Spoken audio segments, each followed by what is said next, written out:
certo? E deixa eu abrir aqui a prova para poder mentir.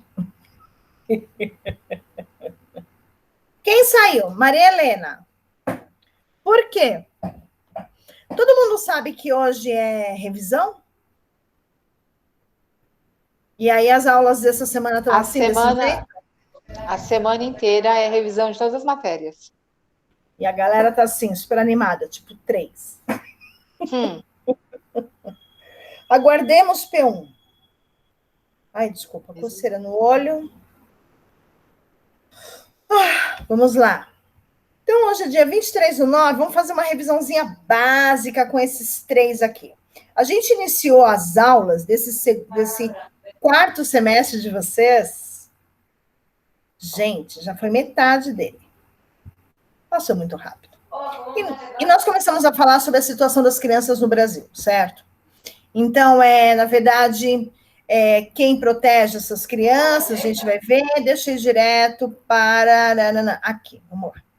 Então, é importante salientar, meninas, de que quem, na verdade, é responsável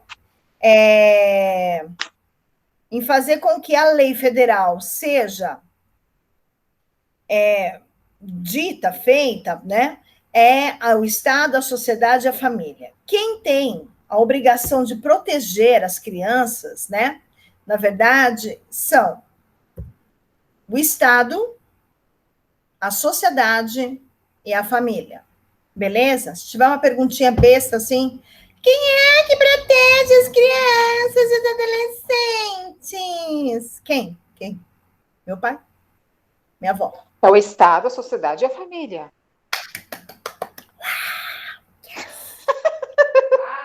Bom. Não, eu já tô marcando aqui já, Fia. Vai que, né? Tô dando várias dicas. Essas dicas suas aí, ó. Bora lá. Então, vamos lá. Existe aí a doutrina de proteção integral, a gente vai falar sobre ela, deixa eu ver o que tem mais aqui que é importante. A gente está falando de criança e adolescente até 18 anos, que é importante saber sobre isso, tá bom? Deixa eu ver o que mais aqui. Em 90, o ECA foi sancionado como um conjunto de normas que não está dentro da Constituição, né? Ele foi tirado da Constituição e aí, então, foi criado esse ECA, tá bom? Deixa eu ver. Aqui, deixa eu ver. Não. Aqui fala sobre o trabalho, né? O trabalho, na verdade, ele é proibido para quem tem menos de 14 anos. Está acompanhando aí os slides, dona Adriana? Estou procurando aqui, né? Ah, sim, meu bem, eu percebi, eu estou no 7. Sabe o que eu ia te perguntar? É verdade. Mas você tá numerado, sim. É que tá pulando, aí eu tô procurando. O que eu ia te perguntar? Diga. A questão da idade, que nem fala do trabalho abaixo dos 14 anos, correto? Se a gente, vamos supor, ele é proibido, mas após isso tem o direito do... Lembra que eu te falei lá do jovem aprendiz? Perfeito. Vamos supor que caia referente a isso daí. Aí a gente pode estar citando questão do jovem aprendiz. Você pode estar citando, você pode estar citando, ou você pode citar apenas, que é melhor. Você pode citar.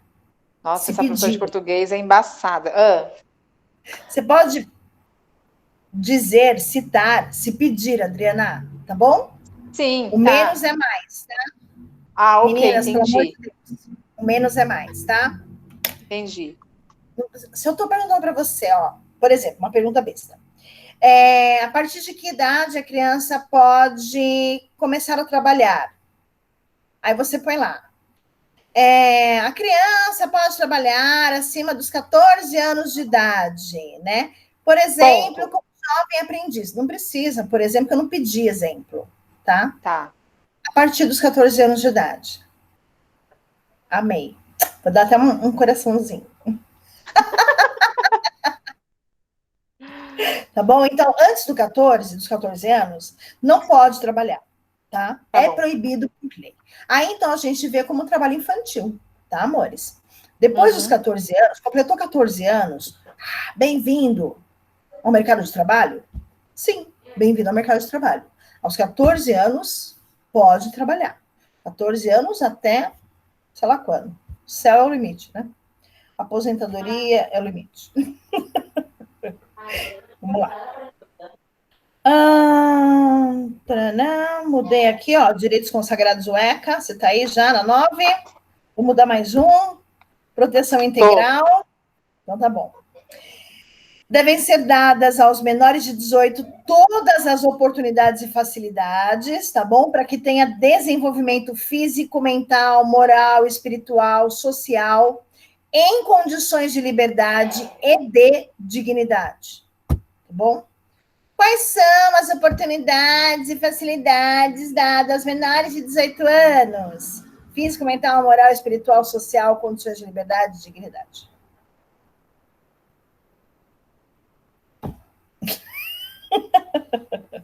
Adriana, surtada. Vamos lá. A prioridade para crianças e adolescentes de proteção e socorro em qualquer circunstância, tá bom? Isso em qualquer ambiente público, isso faz parte da política pública, tá? Como absoluta prioridade. Acho que eu cheguei até a dar um exemplo, né? De que se você estiver na estrada, trocando pneu furou e não consegue trocar, se você disser que você tem idoso ou criança com você, vem rapidinho o seguro trocar. Se você tiver seguro, claro. Vamos lá, o que mais aqui? Constituição, então tem o direito à vida, à saúde, ao lazer, dignidade, cultura, liberdade. 1990, né? Isso. Registro civil tem que ter, ele é gratuito, né? É a forma de reconhecer de que existe um cidadão, esse cidadão tem direito, ele é sujeito nessa sociedade que nós estamos. A adoção passa a ter os mesmos direitos e deveres de filhos biológicos. Punição diferente de adultos, porque aqui a gente tem, desculpa, o ato infracional, tá? Ele não cometeu um crime, ele cometeu um ato infracional, tá bom? E aí, então, primeiramente, medidas socioeducativas, a última instância, aí sim, a punidade de liberdade, tá? A gente vai chegar nele, porque aqui é só alguns comentários rápidos, né? A internação na Fundação Casa é, em último caso, só se for muito severa o ato infracional, tá? Proteção sexual. Que coisa, parecia que tinha um cabelo em mim.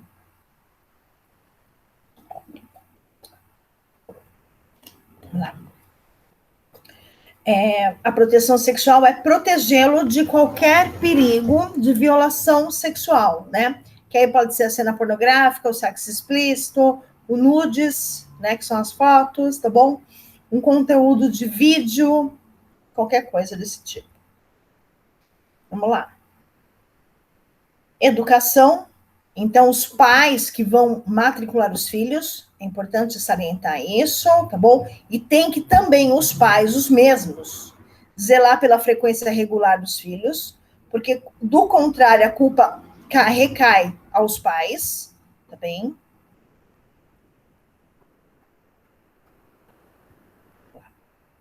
Quem protege, quem o Estatuto protege, então isso aqui que é importante. Então, para o ECA, entende-se, quando a gente fala para o ECA, a gente está falando sobre legislação, tá bom, gente? Então, para o ECA, criança são todas as pessoas com menos de 12 anos, tá? Então, a gente vai pensar em 11 anos, 11 meses, 29 dias, beleza? Alguém quer entrar? Deixa eu adicionar. A Valéria, gente. Boa noite, Val. Cadê você, Valzinha? Oi, Val. Tudo bem, amor? Oi, professora. Boa noite, tudo bem? Bem, e você? Tudo bem, graças a Deus, tudo na paz. Então, tá bom. Eu já comecei a aula, já é revisão para a prova, tá bom? Sim, obrigado, viu? Imagina que é isso, bora lá. Então, vamos aqui voltar.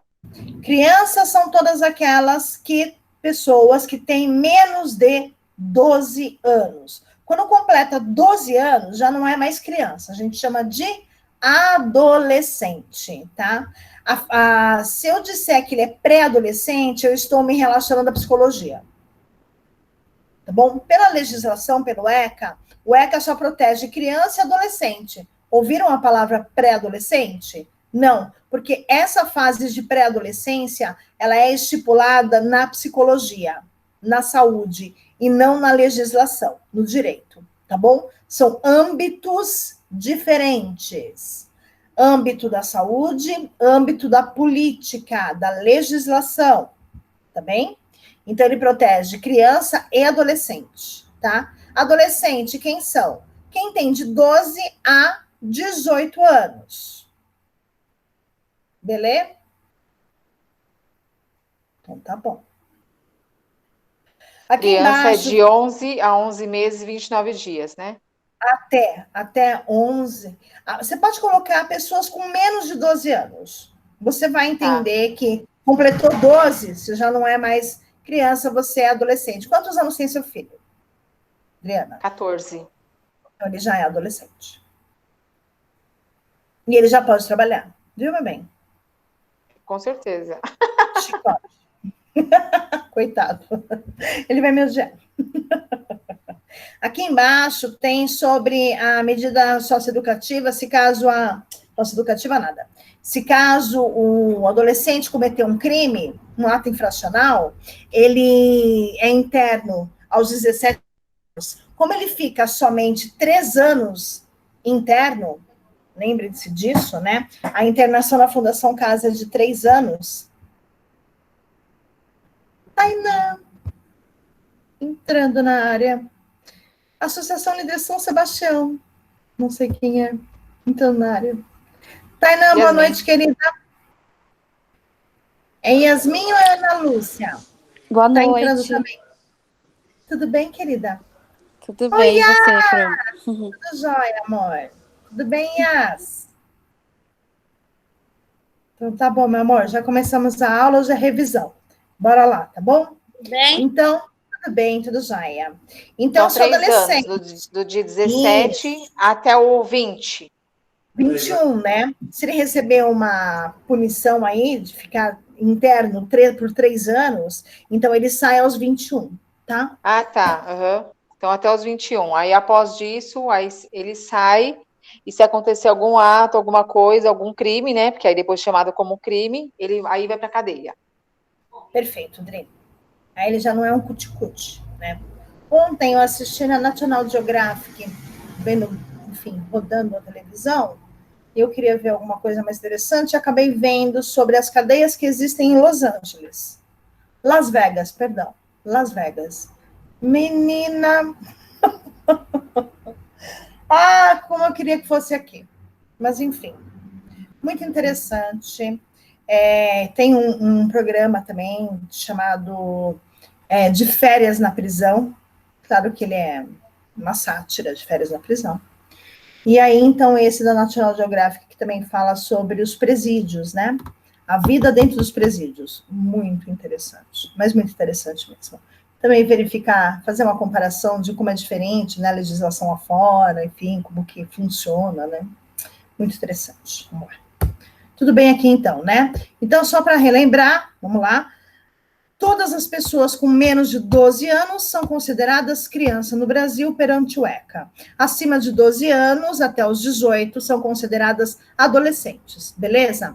Internação são apenas de 3 anos. Se caso o adolescente receber uma medida de internação de 3 anos e ele tiver 17 anos, ele não vai ficar só 1 ano, ele vai ficar 3 anos, tá bom? Então, ele vai sair aos 21, beleza? Não importa o ato. É os 3 anos que tem que ficar. Exato, porque quem prevê, na verdade, esses 3 anos é o juiz. Se ele determinou 3 anos, são 3 anos. Se ele determinou 2 anos, são 2 anos.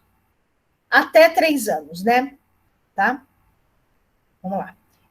O registro civil, que aí a gente estava falando sobre, né, o registro de nascimento, a certidão de nascimento, que não deixa de ser um registro civil, depois é feito, né, o RG da criança, né, mas é importante vocês fazerem o registro civil do recém-nascido, tá bom? Porque assim dá o direito de usufruir, por exemplo, do SUS, né, e de todos os serviços públicos oferecidos pelo Estado, pelo município, pela prefeitura, tá bom? A emissão de nascimento é gratuita, como eu disse, aí aqui tem uns dados que não são, entre aspas, importantes, mas para o dia foram, tá bom? Calma, Beth, calma. 24, gatinha, passou gráfico. Quando o ECA foi criado, esse ECA deveria estar maiúsculo, tá, gente? Desculpa, porque é abreviação, tá bom? Então, ele foi criado em 90. Eu não peço data, eu acho desnecessário você saber data. Para que você saber a data, né? Mas é bom saber o ano, sim. 1990, é importante para vocês terem uma noção de quando e de que forma, em que poder estava quando foi, então, sancionado aí o ECA, tá bem? Então, o Estatuto da Criança aí, ele foi sancionado em 90, né? E entra em vigor do mesmo ano, tá? Mas ele foi, na verdade, elaborado dentro da Constituição em 88, tá? Bora lá. Teoria do discernimento, é importante saber, mas isso aqui não é mais utilizado, né? Então, pessoas entre 9 e 14 anos deveriam ser avaliadas para saber se tinham ou não discernimento sobre os delitos. Se sim, podiam ser punidas. Isso acontece lá fora, porque eu vi ontem no programa. O senhor tem consciência do ato que o senhor praticou? Né? E aí, então, o adolescente, a pessoa lá, enfim, que também podia de tudo ali. Sim ou não? Era interessante para saber o discernimento. É só a teoria do discernimento, tá? Porque na prática, bom. Crianças de até 14 anos não poderiam ser punidas por crimes, né? E aí, então, por quê? Porque, na verdade, o estado físico, mental e moral do menor e a situação social, moral e econômica do país é responsável pela guarda, tá? Vamos lá. Então, primeira vez aí a maioridade penal, aos 18 anos, e aí, então, ele ia para uma reforma, se caso ele cometesse algum delito. Lembra disso? Não é mais assim. Aqui a gente está falando de 1957. No caso que a senhora estava explicando, né? Da preservação e a reforma, dos 14 até os 18, né? Preservação Isso dos 14 aos mesmo. 17 e a reforma até os 18. Isso. Até os 17. Ah, tá. Então, 18 anos. Não, peraí. Os jovens entre 14 e 17 que cometessem crimes deveriam ser levados a instituições de preservação e reforma. É uma instituição só que levava como objetivo a preservação e a reforma de algumas coisas. Então, por exemplo, eu preservo o que é bom e reformo o que é ruim dentro de uma pessoa. Consegue entender dessa forma? Ah, tá. Não, porque eu marquei aqui, ó. Preservação 14 a 17 anos. Aí eu coloquei 17 a 18 anos, reformatório. Então tá errado, né? Tá. Não, tá errado sim. Reformatório era o nome dado a essas instituições, né? Que preservava e reformava. Mas aí a gente vai ver agora, acho que vem agora aqui, ó. Tá. Por quê? Porque é no Getúlio Vargas, né, que tem aí essa assistência e tem os reformatórios, a colônias e reformatórios, tá bom? Então, os menores abandonados iam para colônias, não é de férias. E para quem cometesse ato infracional, para os reformatórios. Tá? Tudo bem? Eu até coloquei aqui, ó. Colônia é um tipo de abrigo aguardando doação. Reformar e reabilitar a pessoa. Isso, né? Isso mesmo. Tá. Isso mesmo. Tudo bem. Os militares e a FEBEM, aí então vem sobre a fundação, né, nacional, aí a FUNABEM, que depois virou FEBEM, na verdade, né, mas foi dentro aí depois da ditadura, né, quando desmoronou o governo Vargas, e aí então instaurou essa FEBEM, tá? Vamos lá. Ah, interessante esse aqui, que era o novo Código de Menores, que ocorreu em 1979, mas ele também já caiu por terra, né?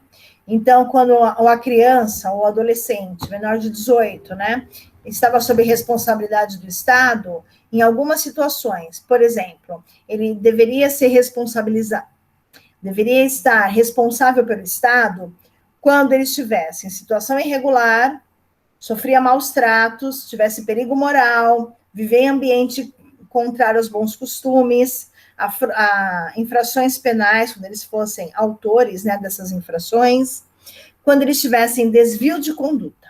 Lembra que a gente falou sobre eles? Então, eles, se tivessem dentro desses quesitos, em qualquer um desses, ou em alguns desses, então a criança ficava sob responsabilidade do Estado. Então, ela voltava para cá, ó, para as colônias. Ela ia para as colônias, tá bom? Na verdade, quem tomava conta aqui eram os policiais, e não tinha aqui ainda. Nossa, fugiu o nome. Os conselheiros. Tá bom? Só a partir de agora, aqui, ó, que a gente fala da Irene Rizzini, né? Ela foi bastante importante para a emenda aí da criança, tá bom? Que aí, então, reconhece como a criança e adolescente como um sujeito de direito. Ele tem direitos a algumas coisas importantes na vida, né? Por isso que ele acaba sendo sujeito, porque ele pratica ação e ele também é objeto, porque ele também acaba sendo... a ação cai sobre ele, né? Então, aqui, para a Irene Rizzini, em 85, deixa eu só adicionar alguém aqui. Ó, Ana Lúcia.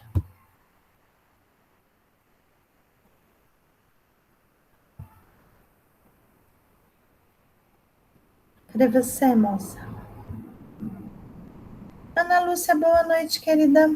Estamos em aula, hoje é revisão, tá bem? Fica à vontade. E aí, então, a Irene Rizzini, na verdade, ela diz o seguinte, que eu acho muito importante, por isso que eu coloquei aqui. Uma importante mudança de paradigma vindo a refutar antigas concepções de infância e adolescência associadas à passividade ou à imagem da criança como alguém que um dia será um sujeito. Então, essa mudança que houve nessa emenda criança aí, dentro desse congresso, ela, na verdade, enxerga a criança por um outro olhar.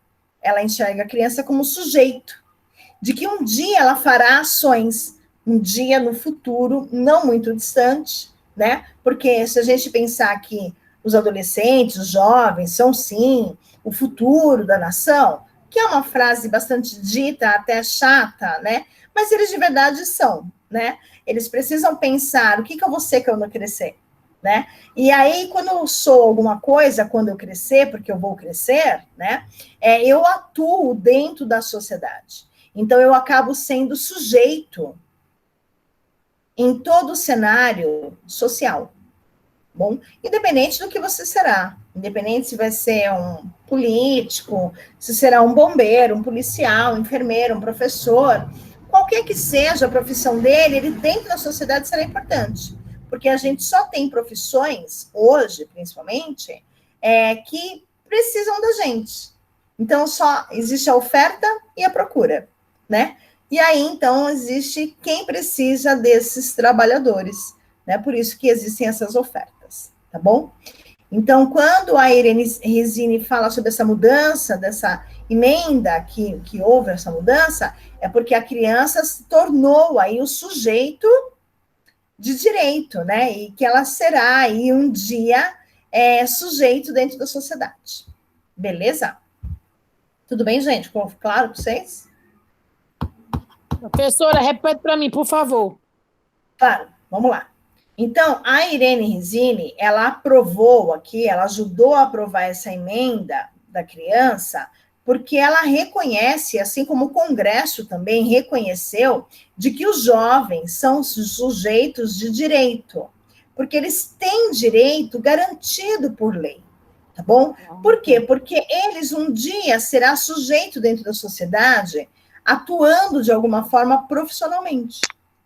Por então, exemplo, no ver dela, ela achava que as crianças se tornou um sujeito de direito diante da sociedade. Exatamente. Porque um dia ela será alguém, né? Um dia ela vai ser sujeito. Porque ela vai ser um dia ela vai atuante.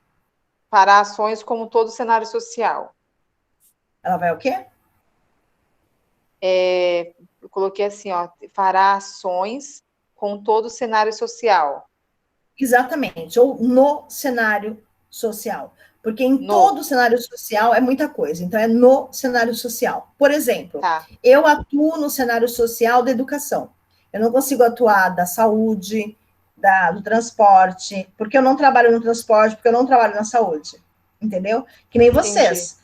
Vocês serão sujeitos de ação, né? Sujeitos, porque um dia, que não muito distante, vocês serão professoras. E aí, então, vocês atuarão diretamente no cenário social da educação. Beleza? Entendeu, Val? Dri? Ô, Pro, então eu posso pôr assim, a criança vai tornar um sujeito na sociedade? Sim, ela vai se tornar um sujeito na sociedade. Por isso que houve a necessidade dessa mudança de legislação, de ter direitos, né? A criança aqui em 85, ela começa a ter direitos garantidos por lei. Porque ela é um sujeito, ou será um dia um sujeito atuante na sociedade. Belezinha? Mais alguém? Meninas? Beleza, Pro. Beleza, professora. Então, tá bom. Ótimo. Bora lá. Aí, então, a gente fala sobre o papel dos movimentos sociais. Eu não vou abordar e não vou cobrar a palestra da Juliana, tá bom, gente? É muita coisa técnica do serviço social. Apesar da gente falar sobre o movimento social aqui, a gente vai falar sim, mas eu acho importante a gente trazer alguns pontos desses movimentos sociais, que a gente vai ver agora, tá bom? Então, a gente vai ver, por exemplo, que existiam alguns grupos que faziam parte da Igreja Católica, por exemplo, e de que tinham um olhar diferente para as crianças, tá? Vamos lá. Aí, então, o que aconteceu? Na verdade, a organização popular criou uma Frente Nacional de Defesa dos Direitos da Criança e do Adolescente, tá? A população se organizou para criar uma Frente Nacional de Defesa dos Direitos da Criança e do Adolescente, tá bom? E que participou do debate da legislação para a criação do ECA. O ECA não foi feito por uma pessoa, ele foi feito por um grande grupo de pessoas que tinham um olhar diferenciado para as crianças. Tá? Por isso que existem tantos deveres e obrigações para a criança. Tá? E aí, então, em 88, criou o Fórum Nacional dos Direitos da Criança e do Adolescente.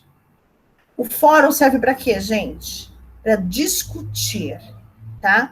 E esse grupo aí, desse Fórum Nacional de Direito, na verdade, ele fazia parte da fiscalização do cumprimento dos direitos das crianças e dos adolescentes, tá? Então, quem fiscalizava ou quem fazia cumprir a legislação era esse Fórum Nacional do Direito da Criança e do Adolescente. Tudo bem?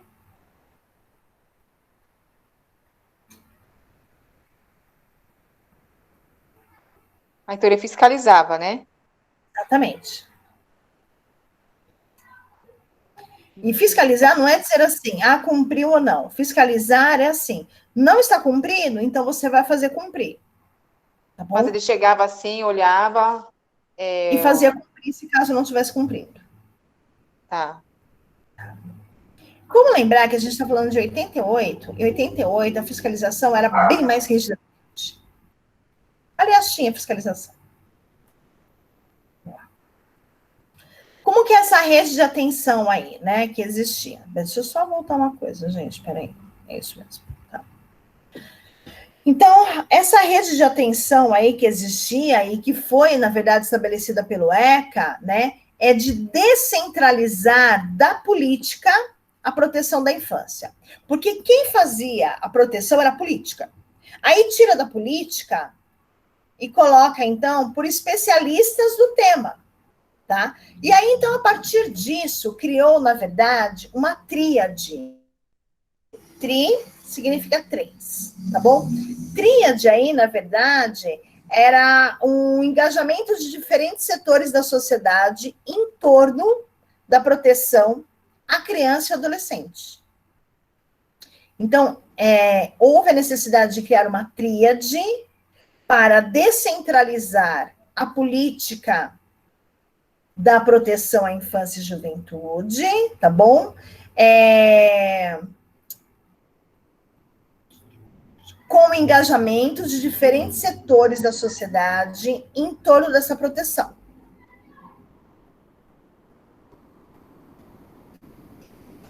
E aí a gente vai falar sobre essa tríade.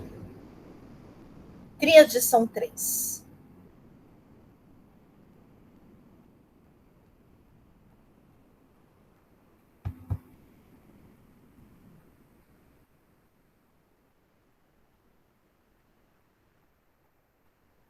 Nossa, eu não tenho isso. Cacilda. Por que você não tem isso? Eu mando para vocês. Mando ele inteiro. São 68 slides. Ótimo. Também estou procurando aqui, professor. O meu não achei esse. Quer que eu mando para vocês agora?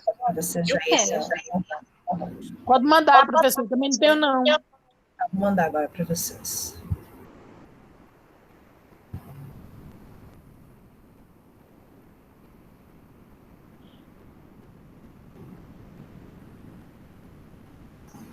Mas aí, Ivan, vai pegar os outros todos que nós pulamos, né? Vamos ver. Vou mandar então todos para vocês. São 68, é um arquivo só. Pode ser que esse arquivo eu não tenha mandado, porque eu tenho fragmentado conforme as aulas, né? Uhum. Você está aqui. Deixa eu ver qual é o nome do arquivo. Olá.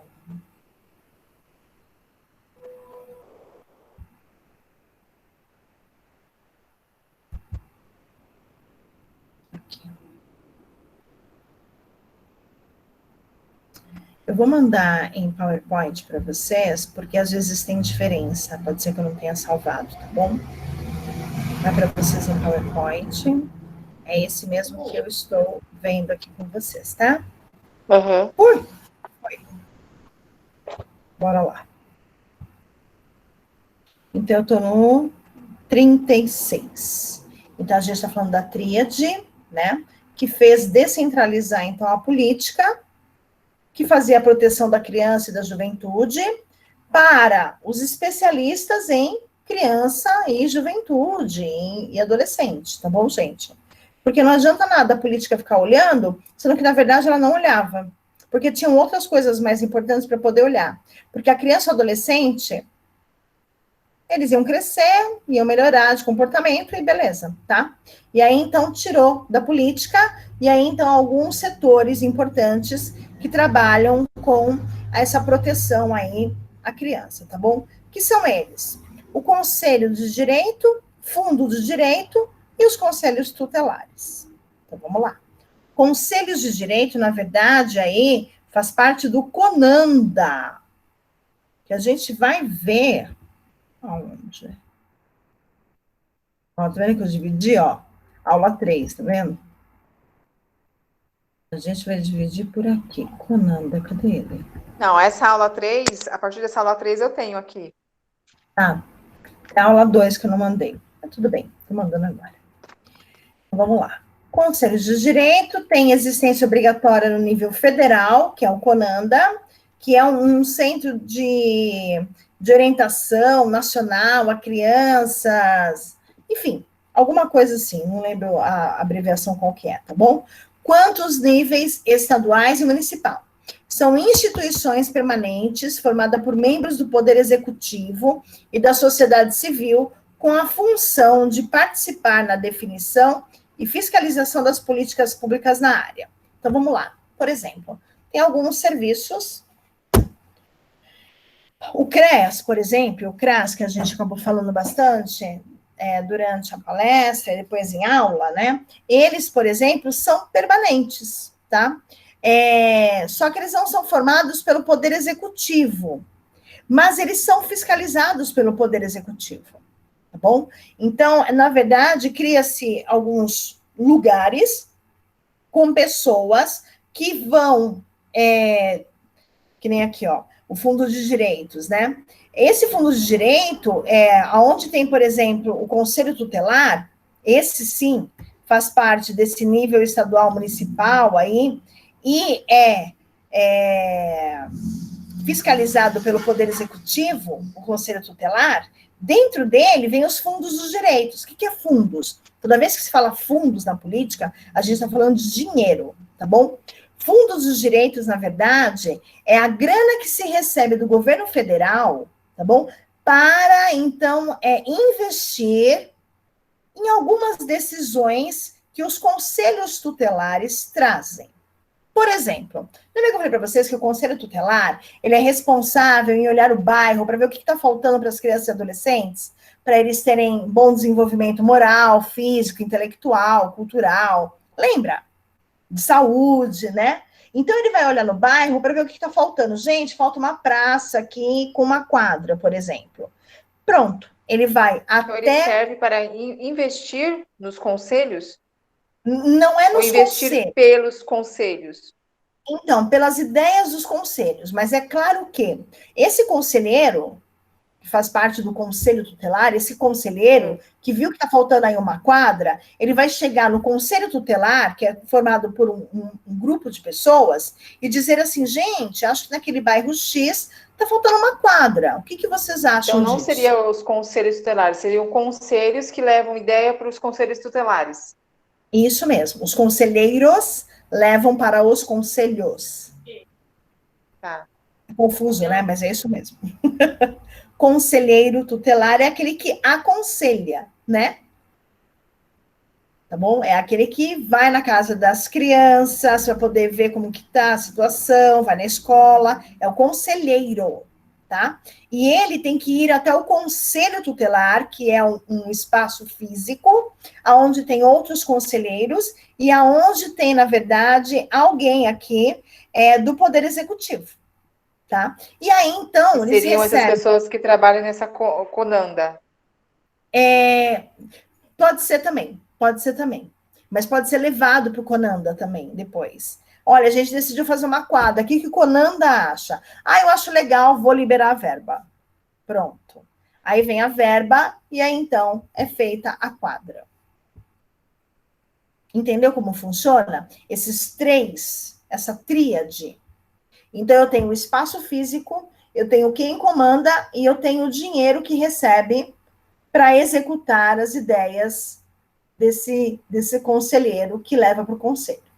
Entenderam ou não? Um pouco confuso? Um pouco confuso. Bora lá, então. Então, que eu entendi. O Conanda em si seria tipo de um órgão político. Sim, só que ele está lá no federal. Na lá parte dos executivos. Isso, a parte dos executivos. Isso. Então, assim, ele manda a grana, ele pega a grana que ele recebe do governo federal e manda para esse Conanda. Sim. Esse Conanda tem os conselhos. Não? Eu não entendi.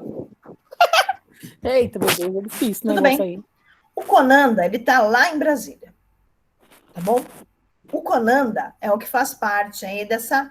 que recebe uma grana que já está destinado, mas é ele que divide para onde vai. Tá bom? Vai para o Conselho Tutelar do bairro do Robru, por exemplo. Ou não. Tá? Por quê? Só vai ser decidido se vai dinheiro para lá ou não, fundos de direito aí da criança e do adolescente. Saiu o áudio. É mesmo?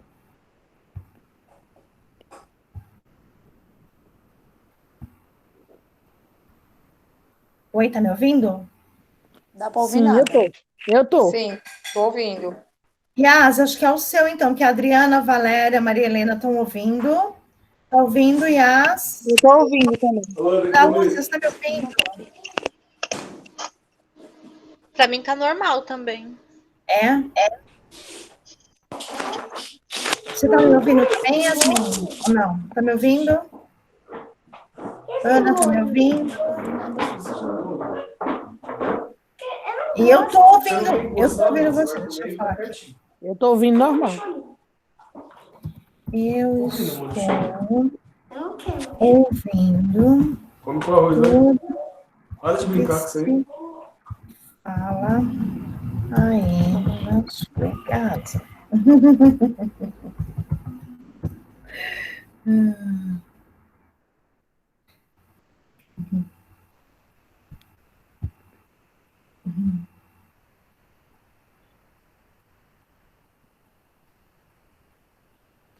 Ela vai mexer lá. Vamos dar continuidade. Qualquer coisa ela veja a gravação. Vamos lá. Então, eu tenho. O CONAD vai mandar dinheiro para o Fundo dos Direitos da Criança e do Adolescente, que está dentro do lugar físico chamado Conselho Tutelar. Que dentro do Conselho Tutelar tem os conselheiros, tá bom? E aí, então, os conselheiros, eles dão ideias do que a criança e o adolescente precisa para melhor desenvolvimento dentro daquela sociedade que ele está inserida.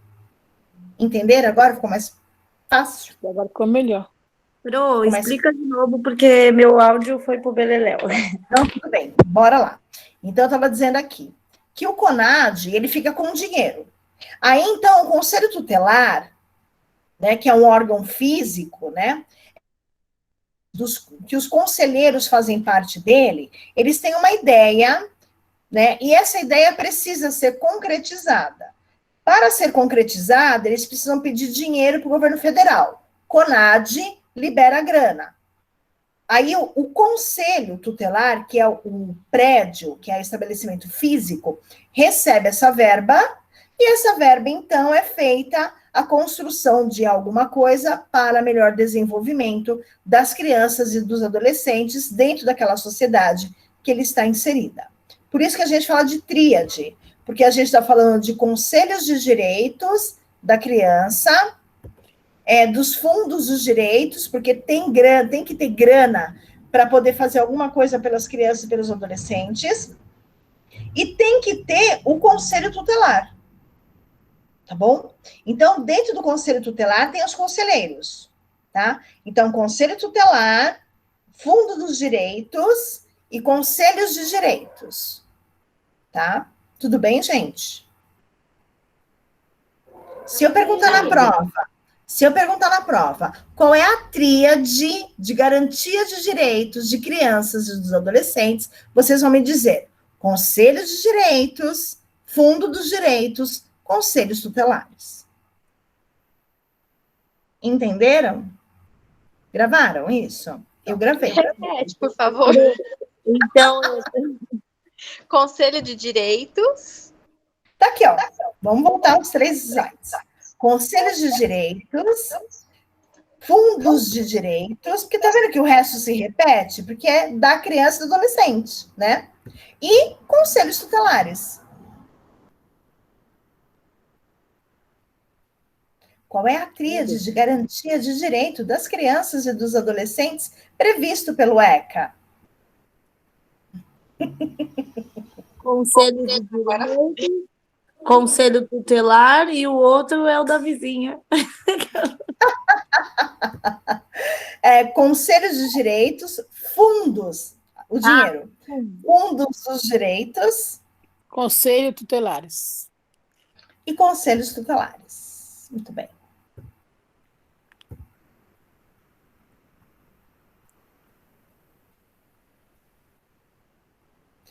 Quando a gente fala de rede de atenção à infância e adolescência, a gente está falando, por exemplo, do conselho tutelar, tá bom? E aí, então, dentro do conselho tutelar, que é um espaço físico, tem os conselheiros, tá bom? E aí, então, tem o Ministério Público, as defensorias públicas, os juizados especiais da infância, todos esses trabalham aí nos conselhos de direitos, lá que eu falei lá no começo, a primeira das tríades que eu falei, conselhos de direitos, é onde tem o Ministério Público, Defensoria Pública, Juizado Especial da Infância e Juventude, que é o CONAD, tá bom? Vamos lá. Quem executa as medidas de proteção e atuam nas instituições da área assistencial aí, social, né, são os médicos, os psicólogos, né, e os conselheiros, tá bom? Executores de medidas de proteção, tá? Médicos e psicólogos com foco aí na adolescência, por exemplo.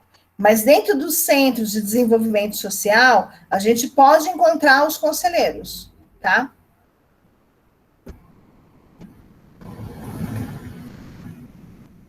E aí a gente tem isso que eu queria lembrar. O Sistema Nacional de Atendimento Socioeducativo, que é o SINASE. Vocês já ouviram falar? Eu acho que sim, pelo menos na minha aula. Espero que só na minha aula. O SINASE, que é esse Sistema Nacional de Atendimento Socioeducativo, ele só trabalha com crianças e adolescentes que praticaram ato infracional, tá bom? E aí, então, eles que vão direcionar para que ato, para que punição será dada, tá bom? Ele que vai indicar a criança, adolescente, para onde que ele vai fazer essa medida socioeducativa? Aonde que ele vai? Lembra que eu falei para vocês que eu trabalhei com a Juliana num projeto que trabalhava com medida socioeducativa?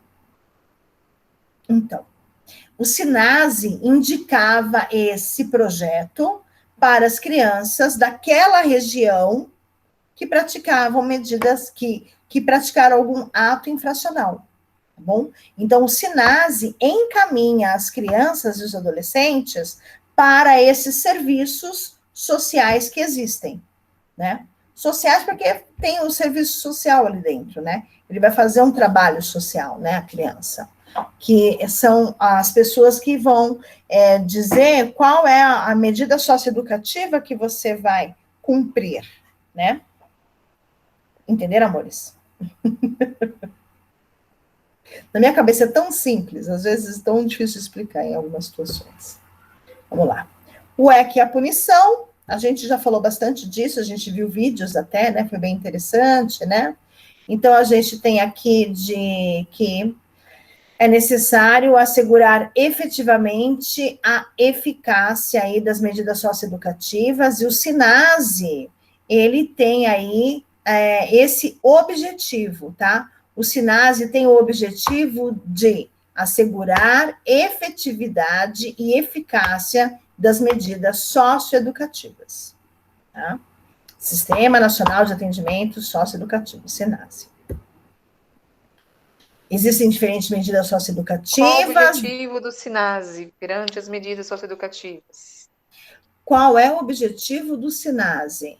De assegurar efetividade e eficácia nas medidas socioeducativas. Ó a resposta incorreta aí, menina. Não, peraí. Leia o slide, Inferno. Tô lendo aqui, tô com o slide aqui. Então, eu coloquei aqui, ó, o objetivo do SINASE é assegurar a efetividade e a eficácia das medidas socioeducativas, não é? Isso. Isso. Tá certo agora? Jesus, viu? Então, vamos lá. Existem algumas medidas socioeducativas, né? E a última, na verdade, é a internação. Tudo vai depender da gravidade da circunstância do ato infracional, tá? Então, pode ser uma advertência, reparar o dano, quebrou a janela, vai consertar a janela, quebrou o carro, bateu o carro, vai consertar o carro. Bom, prestação de serviço à comunidade, liberdade assistida, semi-liberdade e internação, tá? São essas as medidas socioeducativas que serão aplicadas aí, mas tudo depende do juiz. Ou seja, né? Eles fazem um monte de coisa antes de internar, né? Então, você sabe que não mais. Só vai depender mesmo da gravidade, porque assim, se o adolescente, ele, por exemplo, ele pegou a arma do pai, que estava no criado mudo, e ele saiu, levou para a escola, para mostrar para os coleguinhas, por exemplo, ele vai receber uma advertência. Mas se acontecer novamente, aí então ele vai, na verdade, prestar um serviço à comunidade. Tá? Agora, se esse adolescente pegou essa arma e ele atirou pro nada, não acertou ninguém, tá bom? Mas ele atirou pro nada, ele vai ser internado. Porque ele teve ideia, ele sabia, ele tinha discernimento de que uma arma de fogo mata uma pessoa. E aí, então, ele vai para a internação. Tá? Então, tudo depende da gravidade mesmo. Se o adolescente estupra, se o adolescente mata, se ele rouba e mas mata. Mas aí, no caso... sequestra. E questão assim, que nele é de menor. Não, ele é menor. Ele é menor. Não existe de menor, ele é menor. Não, hoje tá fogo, hein? Tá, ele é menor. Mas aí, no caso, e questão a família? Como que fica nessa situação? Você não acha que ela já fica enlouquecida? Ele é divertido, né? Antes de tudo isso, antes de ocorrer a internação. Mas e no caso da família? Na verdade... A senhora citou o exemplo da arma. Isso. A família é convocada. A família nunca fica de fora. Mas a família, nesse caso, não responde por isso? Não. Por ele ser menor? Por ele ser menor, ele responde. O pai responde se caso, por exemplo, a arma não estiver no nome dele, se ele não tiver porte de arma. Enfim, toda a investigação também é feita para saber por que aquela arma foi parar ali. Tá? E se caso tiver algum problema, também responde. No caso da situação, os dois, né? Tá? Dependendo da situação, o pai e o filho vai responder. Mas o pai, tudo vai depender da situação. Mas vamos lembrar que tudo isso tem que ser flagrante, tá? Flagrante. Ah, tá. Te peguei. Não adianta, é uma denúncia. Tá bom? E já aconteceu. Flagrante, tá? Beleza. Vamos lá. O SINASE também, um dos princípios dele é priorizar as medidas da prioridade, ser primeiro, as medidas cujo cumprimento seja em liberdade, acompanhada pelos agentes do Estado, tá bom? Então, a ideia é de que primeiro aconteça medida socioeducativa e, por último, a internação, tá bom, gente? Mas como hoje é mais difícil ter um caso pequeno, o caso normalmente é médio para grave, então por isso que a Fundação Casa está cheia de crianças, tá bom? Crianças ao modo de dizer, adolescentes também, tá? Vamos lá, que mais? Aí, os 3 anos que eu falei para vocês, a gente falou algum tempo atrás, né, hoje na aula, existe na verdade, uma votação, mas ela, com a pandemia, tudo parou, né? Então, na verdade, existe uma ideia aí de que a criança o adolescente, fique 6 anos internado, tá bom? E não só 3, tá? Mas é uma ideia, não tem nada certo, tá bom, gente? Aí aqui eu trouxe alguns dados, são importantes, enfim, né, dos atos infracionais. Vamos lá. A gente falou da Fundação Casa, aí a gente falou aqui dos números, dos pardos, dos brancos. É isso, né? Acho que é. Beleza, gente? Tranquilo e favorável? Sim, professora. Acho que tá beleza, tá bom? Que a adoção. Bom, vamos lá. Na verdade, a criança adotada, ela faz parte do seio familiar, tá bom? Então, ela tem todos os direitos e deveres como uma criança que também foi gerada, né? Dentro dessa mesma família, tá? Então, a criança tem o direito de ser criado e educado no seio da sua família e, excepcionalmente, em família substituta, assegurada a convivência familiar e comunitária, em ambiente que garanta seu desenvolvimento integral. Tudo bem? Acho que essa é o slide mais importante daqui, tá bom? Eu não trago para a avaliação de vocês sobre a adoção. Eu trouxe algumas questões, vou pôr para você. Mentira, não vou pôr nada aqui para vocês. Ai, Jesus, viu? Vai, tira o doce da boca da criança. Ó, tá aqui tá a prova de você. Já elaboradinha, com as respostas dos gabaritos, tá bom, gente? Tá linda. Aí sim. Aí você gostou, né, Yas? Bom, aqui, na verdade, eu Podia trouxe... parar por aqui, né? Oi? Vambora. São 10 questões, né, professora? Não é, meu benzinho? São 10 questões, são 3 slides, tá pampa. Se vocês vissem como tá didática 3, vocês estariam de cabelo em pé. Que é ano que vem, né? Então, assim, me aguardem. Mentira. É só para ver se a Adriana vai ao banheiro ou não. Já. Viu? Já saiu, já desapareceu. É. Então, minha filha, já era. Você sabe. Deixa ela. Bom, nós fizemos essa correção da atividade. Ela foi dada logo depois da palestra da Juliana. Não vou cobrar a palestra da Juliana, tá bem, gente? Não tem nem sentido, apesar dela dialogar com a nossa aula, mas a palestra em si não, tá? Não vou cobrar.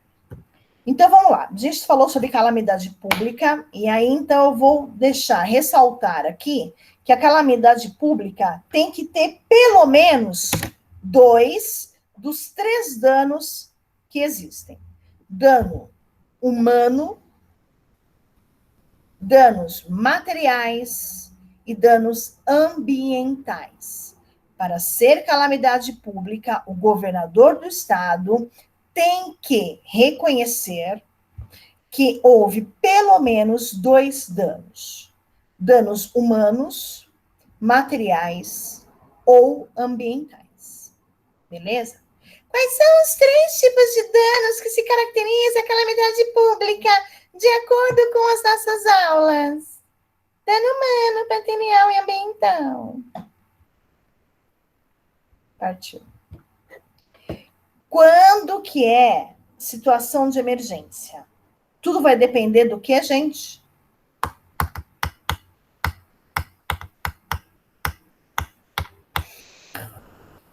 Vai depender do dano? A intensidade. Na verdade, é um pouquinho subjetivo falar sobre intensidade, né? Mas vamos pensar em um grau menor. Tá? Vamos pensar em um grau menor? Não foi tudo aquilo, foi um pouquinho menos. Um grau menor. Tá? Mas é muito difícil fazer essa diferença. O que foi, gente? Briga não. É o cachorro aqui, professora, enchendo o saco. Ah, o cachorro pode, não briga não. Não briga, continua falando, não briga com ele. Vulnerabilidade social. Então vamos lá.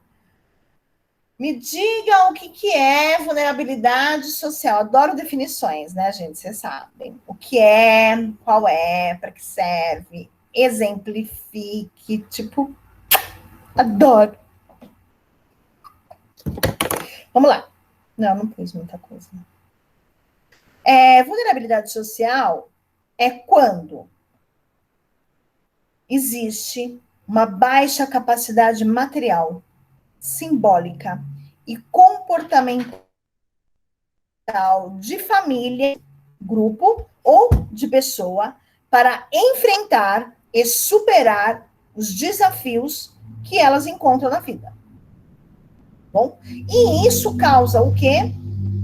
Uma dificuldade de acessar a estruturas de oportunidades sociais, econômicas, culturais, que provém do Estado, do mercado de trabalho e da sociedade. Entenderam? Quer que eu repita? Sim, sim. Bora lá.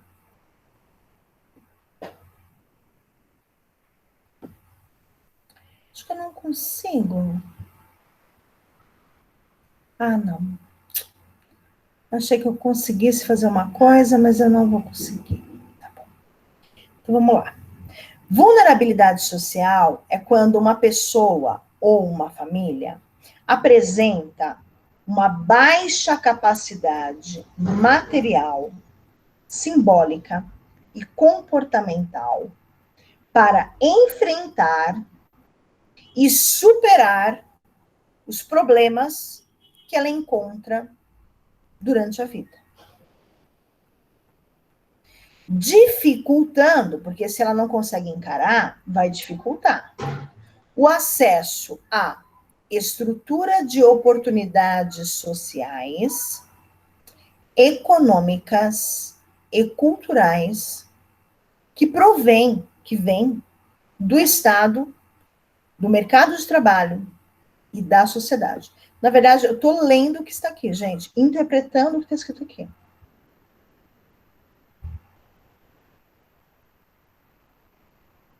Isso é vulnerabilidade social. Então, quando eu estou num problema financeiro, por exemplo, e não consigo sair desse sufoco financeiro, por exemplo, eu estou em vulnerabilidade social. Eu, por exemplo, Vanessa, didática 3, estou em vulnerabilidade social, por exemplo. Vá. Vá. Por que não? Tá? Eu não consigo, por exemplo, fazer uso dessas oportunidades econômicas que existem por aí. Eu não consigo viajar para Dubai, por exemplo. Não consigo, gente. O dólar está muito... Mentira, né, gente? Não consigo viajar para Guarulhos. Entenderam? Então, assim, se a gente traz para a realidade vulnerabilidade social, vamos pensar, a gente pensa, né, em comunidade, né, em favela. O que é pensar na favela? É porque lá é muito mais fácil da gente visualizar, né, e imaginar os problemas que enfrentam ali, né? Então, por exemplo, eu poderia colocar assim só, é quando existe uma baixa capacidade material e simbólica E comportamental. E comportamental de famílias e pessoas que estão enfrentando problemas financeiros, por exemplo. Ó, se você pensar, por exemplo, Yas, que se eu não tenho dinheiro, se eu não tenho estrutura emocional, por exemplo, para lidar com essa falta de grana, tá? E eu não tenho, por exemplo, um carrinho de hot dog, eu não tenho como melhorar financeiramente do meu jeito. Não tem o suporte. Não tem o quê? Suporte. É que eu vou chegar no suporte, por isso. Ó. Eu não tenho, por exemplo, esse carrinho de pipoca, de hot dog. Eu não sei fazer bolo em pote. Eu não sei fazer brigadeiro, gourmet. Eu não tenho essas ideias, por exemplo, que isso é simbólico, né? E eu tenho falta de grana, e eu tenho desequilíbrio emocional, né? Como que eu vou enfrentar e superar tudo isso? Eu não tenho como, né? Essa dificuldade de acesso à estrutura de oportunidades sociais. Caramba, vamos pensar. Eu pensei numa coisa agora que eu até conversei com a minha mãe esses dias sobre. Vamos pensar em alguém da região onde vocês moram que, na verdade, nunca consegue, de alguma forma, melhorar de vida ou estar bem financeiramente, que seja assim, eu pago todas as minhas contas, tá? Então, a gente estava comentando sobre os vizinhos que eu tenho aqui, e de que ficam até de madrugada com as crianças na rua e se vestem muito mal. Tornam-se pessoas obesas e parece que a roupa ainda é de quando você tinha 15 anos. E aí, então, a ideia era, por que essas mulheres, né, que deveriam ter uma autonomia, né, um empoderamento, né? Como mulher, como cidadão, como uma pessoa que é sujeito na sociedade, né? Porque atua, faz, né? Por que então não consegue emprego? Por quê? Vamos lá. Eu estou teorizando o que eu vejo diariamente, tá? Então, por exemplo, pode ser que essa pessoa, ela não tenha estudo, tá bom? Ela parou de estudar porque ficou grávida, né? E aí, então, foi passando o tempo e nunca mais voltou para a escola. Na escola, ela parou no 8º ano, ela nem terminou o ensino fundamental 2, tá? Ah, tá bom, ela terminou no EJA. Beleza, ela terminou no EJA fundamental 2. Ela vai procurar emprego. Primeiro, ela não tem dinheiro para ir até ali em cima, que seja na Nordestina, para procurar emprego, que seja numa lojinha, numa perfumaria pequena de bairro. Ela vai ter dinheiro durante 22 dias do mês para ir e vir do trabalho, sendo que ela não trabalhava, sei lá, mais de 2, 3 anos? Não. Não. Ela vai ter roupa para ir todos os dias trabalhar? Eu não estou falando de variedades, 22 variedades. Mas eu estou dizendo de que, pelo menos, lava-se, passa, né? E você usa e essa... Todo mundo faz isso, se eu não me engano, né? Lava roupa, né? Usa mesmo, fica repetindo, né?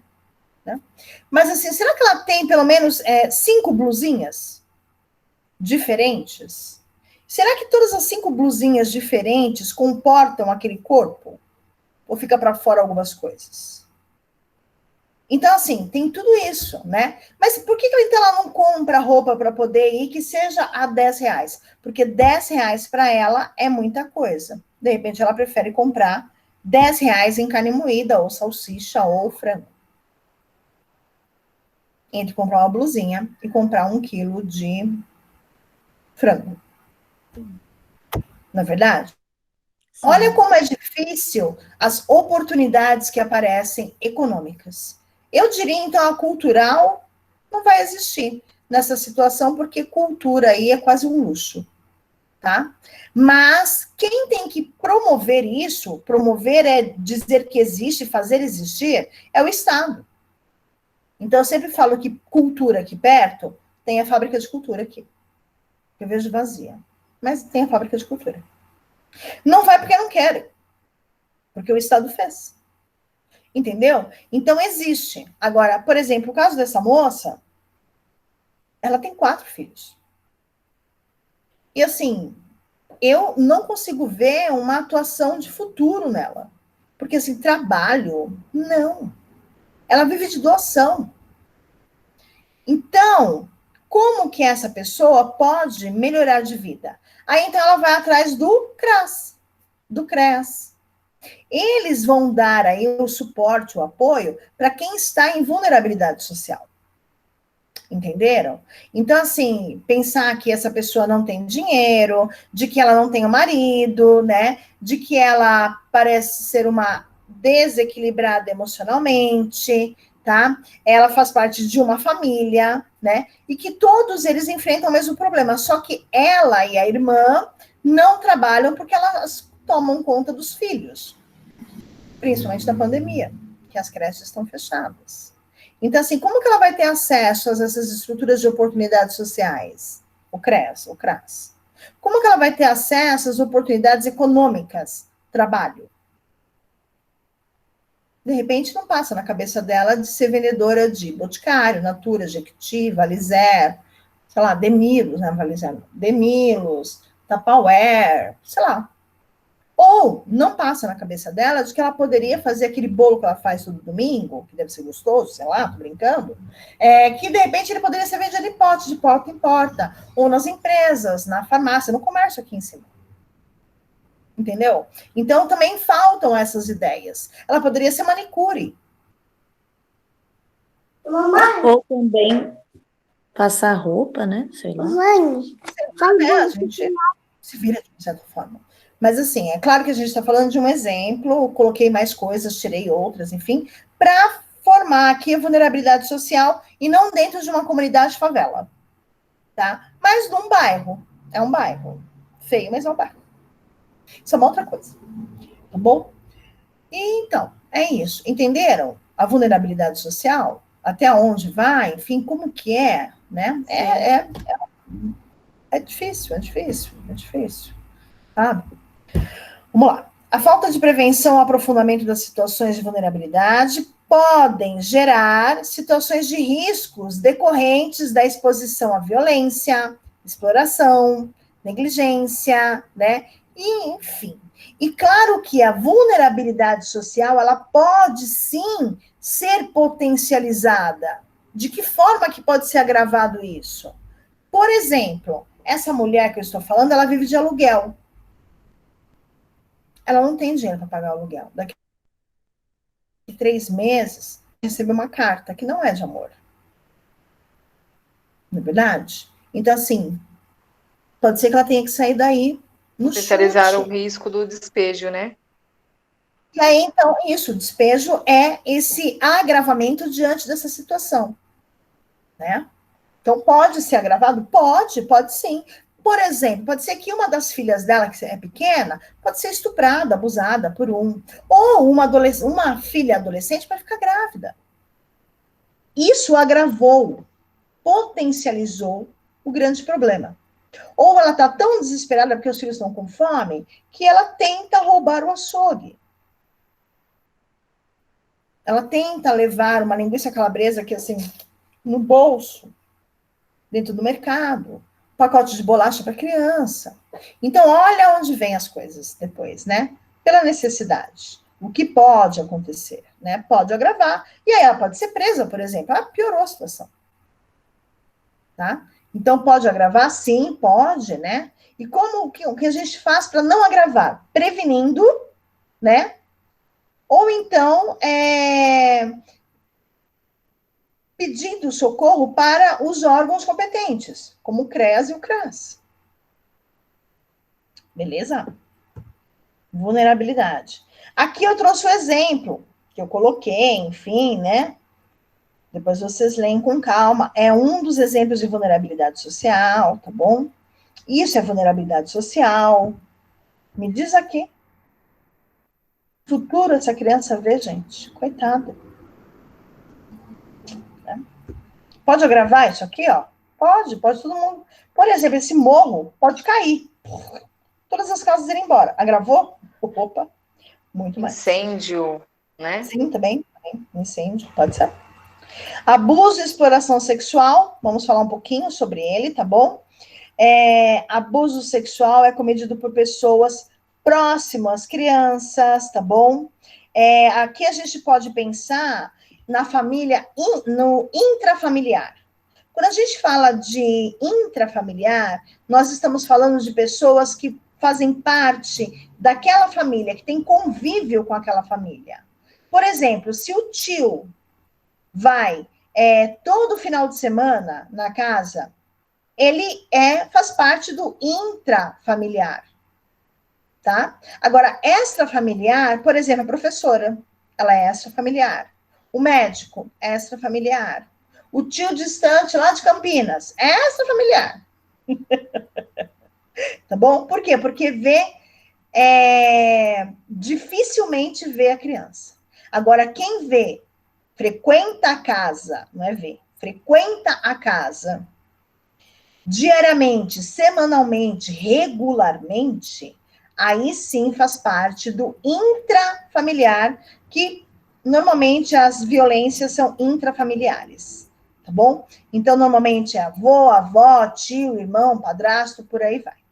Amigos da família, porque frequentam a casa. Faz parte do intrafamiliar. Tá bom, gente? Professora, quer dizer que o outro que a senhora falou é pessoas mais distantes, né? Isso. Porque, assim, a gente tem que pensar que não é regularmente que frequenta a casa, tá? E tem que ser regularmente para fazer parte do intrafamiliar. Tá. Bom, se é um tio que vem só no Natal, ele não é intrafamiliar. É um extrafamiliar. É extrafamiliar. Tá. Tá, bom. Agora, quem não vem à casa da criança, nem é intrafamiliar, é extrafamiliar. Entendeu?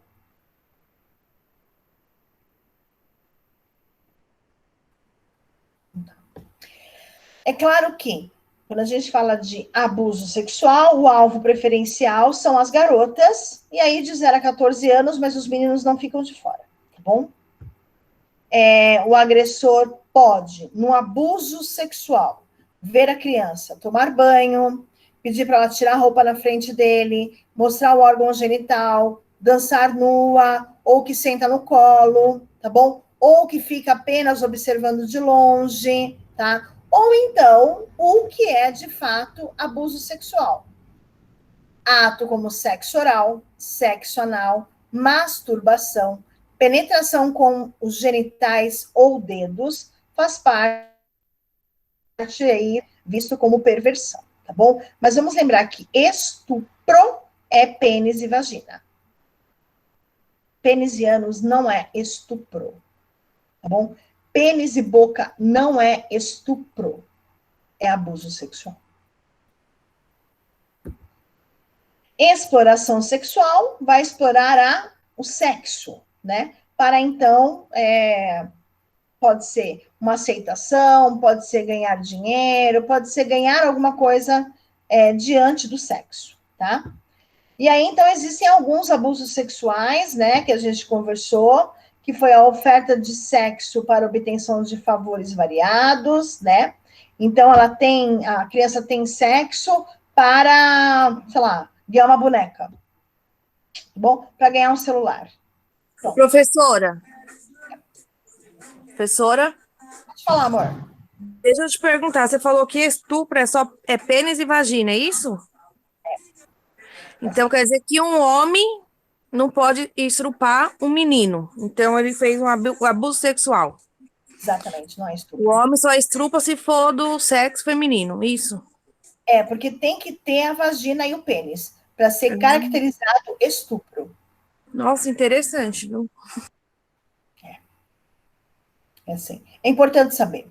Porque assim, ela foi estuprada, você na hora vai pensar que é pênis e vagina, tá bom? Agora, ela foi abusada, pode ser desde que ele fique olhando, põe ela no colo, né, a criança, tô pensando como a criança, tá? Ou então passou a mão, ou então enfiou o dedo na vagina. Não é estupro, é abuso sexual, tá? Oferta de sexo para obtenção de favores, então eu tenho sexo com você para então você ganhar alguma coisa que o titio te dá, certo? E aí então pode ser o que quiser. Um prato de comida, pode ser um celular, uma boneca, seria chocolate. Trocas, né? Sim, trocas. O tráfico, então fazer com que essa criança, né, ou adolescente aí, ela vá para outros lugares para ser agenciada aí como exploração sexual. Vamos pensar em outros países, vamos pensar em outros estados também, não necessariamente outros países, tá? Mas a gente tem bastante tráfico aqui dentro. Pornografia é tudo que se mostra claramente, tá? Vou assistir um filme pornográfico, vai mostrar claramente a atuação sexual. Aqui é a mesma coisa, tá? Pode ser as partes íntimas, pode ser seio, pênis, ânus, bunda, pode ser uma pose sexual também, não deixa de ser pornografia, tá bom? Ou mesmo ato sexual em si. Exploração sexual agenciada, então a gente tem algumas pessoas que fazem a exploração sexual, que intermeiam isso, né? E aí, então, enfim, tem as pessoas. E aqui, quando a gente fala de autônoma, a gente está falando de rua, de semáforo, tá bom? De criança que está aí sem fazer nada no meio da rua, com a mãe atrás, a tia atrás, a avó atrás, explorando sexualmente essa criança, mas na rua, na praça, no semáforo. Tudo bem? Estou passando mais rapidinho, porque eu não abordei muito a violência sexual, porque eu acho que é um assunto tão pesado, né? A gente acaba ficando muito chateada com tudo que a gente lê, né? Mas é algo que a gente tem que estudar que vai cair, né? Oi, desculpa, não entendi, Dri. Mas é algo que tem que estudar que vai cair, né? Sim. Bom, vai cair. Então, tá. Tá bom? Vou cobrar sim, porque foi dado em sala de aula, né, meu benzinho? Sim, eu sei, meu bem. Só estou perguntando. Esse vocês têm, né, amores? Qual? Se quiser também, eu mando para vocês, tá? Eu vou mandar todos pelo Spont, vou mandar pelo WhatsApp também, tá bom? Fechamos, né? Vamos à concepção de criança, que é o último. Na verdade, esse daqui ele é muito mais uma reflexão do que uma definição. Mas existem aí algumas definições que são importantes e que também foram abordadas na P1, tá bom, gente? Peraí, deixa eu só pular aqui a historinha do livro. Isso, deixa eu também estourar a historinha do livro, que é bonitinha.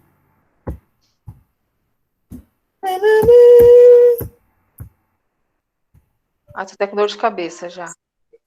Mas já, filha, óculos, né? Vamos usar óculos, tá? Oftalmo, né? Eu pergunto para vocês, qual é a diferença entre criança e a infância? Né? Deixa eu ir direto para o que eu quero.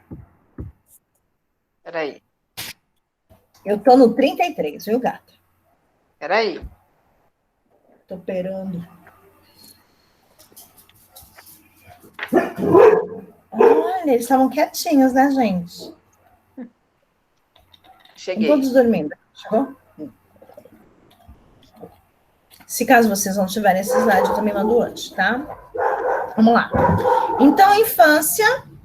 Na verdade, infância, gente, é o período que a criança se desenvolve, né?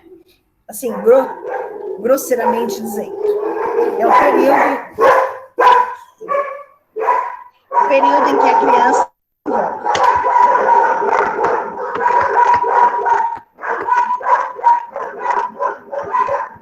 Vocês conseguem me ouvir? E hoje não é nem dia de lixeiro para ele estar latindo.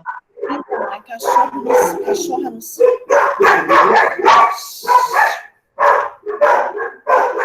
Eles vão latir em todos. A tigresa tá brava hoje.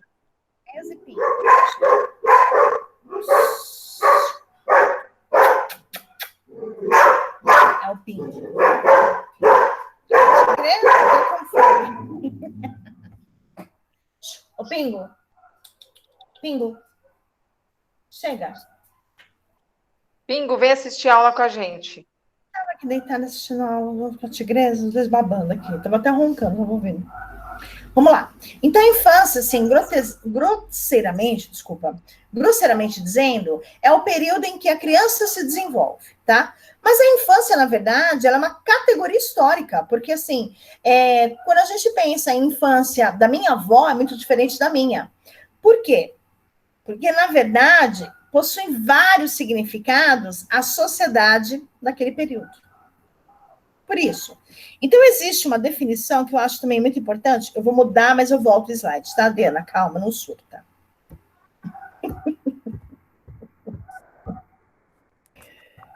Tá aqui. Na página inteira. Aqui. Vamos lá.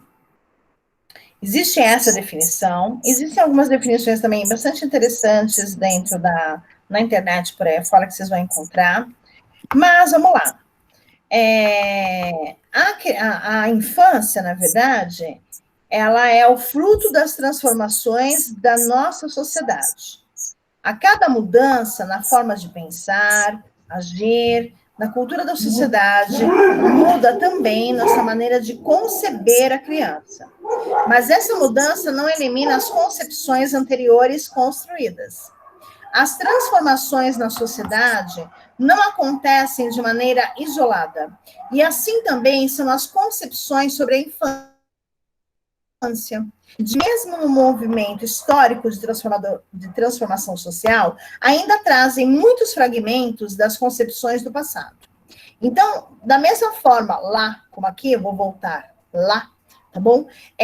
A infância, na verdade, é a transformação, né, da criança inserida numa sociedade. E essa sociedade vai variar de acordo com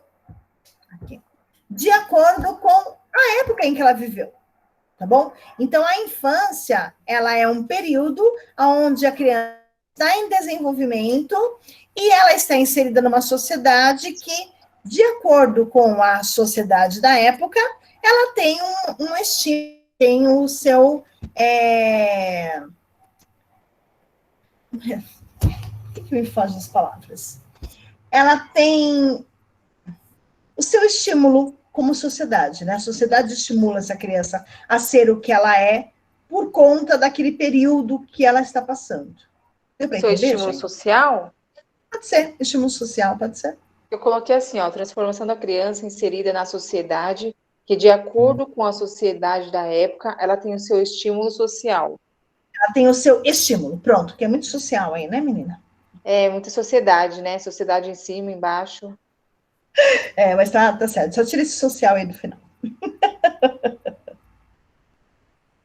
E aí, criança, então, se a gente pensar em lei brasileira, são indivíduos, né? A gente pode falar, crianças são indivíduos, pessoas, né?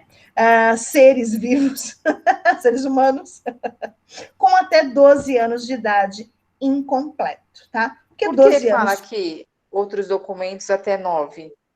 Depende do documento. Porque depende do documento. Por exemplo, para viajar, ela é criança até seus 18 anos, incompletos. Porque com 17 anos, 11 meses e 29 dias, ela precisa da autorização de pai e de mãe para viajar. Aí tem documentos que até os 9 anos elas são consideradas crianças. De verdade, não sei quais são eles. Porque não dá para entender, né? Essa observação aqui, outros documentos até 9 anos. Aí teria que, na verdade, especificar quais são esses outros documentos, tá bom? Mas dentro da legislação brasileira, até 12 anos é considerado criança.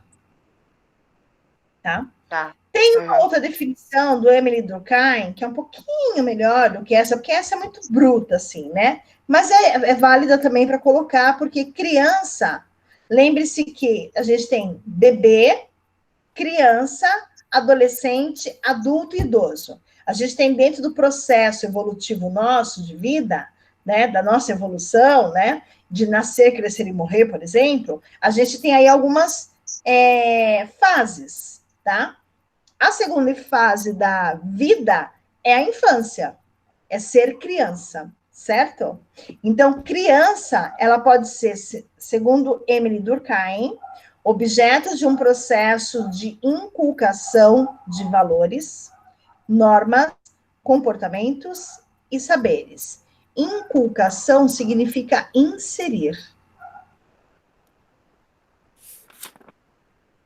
Faz parte de um processo onde você está inserindo nessa criança... Inserir valores. Valores, normas, comportamentos e saberes. E é verdade, eu sempre digo que criança é um pendrive vazio que você vai acrescentando informações.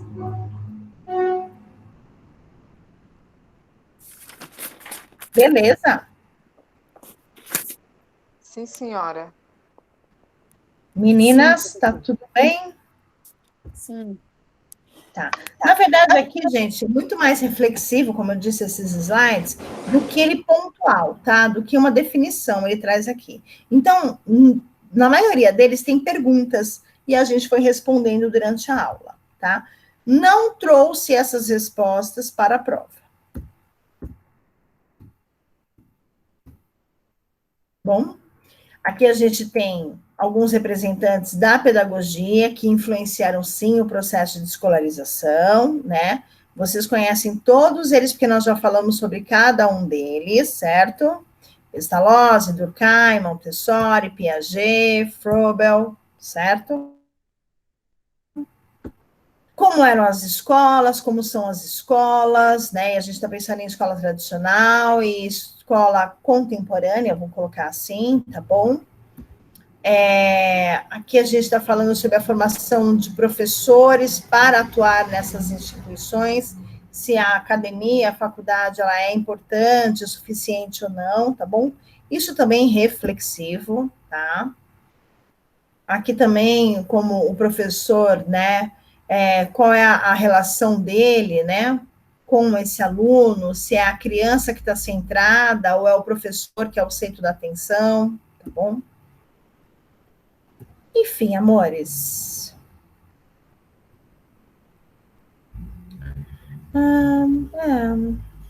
É isso, eu diria. Eu acho que minha prova, ela não está difícil. O professor falar isso, gente? Será? Todos falam isso, tá? Abusado. Ai, que saco, né? Eu não queria ser esses, tipo, todos os professores, né? Mais um professor. Deixa eu interromper a gravação.